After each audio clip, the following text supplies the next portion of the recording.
I think everybody should have a kit of tools Yeah. that they can use to bring themselves down and ramp themselves up. I'll just say one other thing about focus. So when we're in a high alert state, something very powerful happens that I think partially explains your ability now to drop into this book writing. When there's a certain amount of adrenaline in our system, our pupils dilate.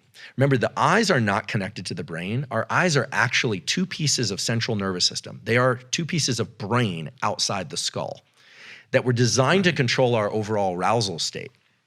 And so we can talk about this as it relates to sleep and sleep quality, but when I bring up the level of adrenaline in my body through breathing, or let's say I see a troubling text, or let's just say I just use a very Goggins type approach and just figure out the most painful, inspiring for me reason to do it. You know, it sounds vague because obviously, David, I don't know what goes on in your head, but a tremendous respect for your ability to do this.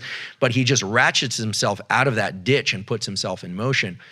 The pupils dilate.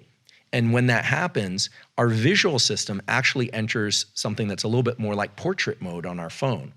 There's a process called accommodation, and your ability to focus on one thing visually actually becomes better, and your ability to see everything else blurs away. And that's the ability to just see that screen of text, or that if you work on pad and paper, to just see that pad and paper. And then as you start writing, what people don't realize is that mental focus follows visual focus.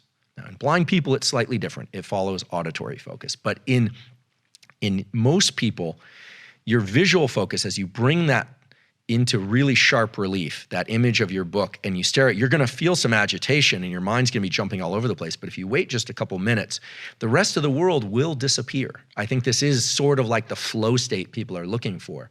But remember, the gate of entry is one of, you have to wade through some sewage before you can swim in clear water. That's the way I always think about it.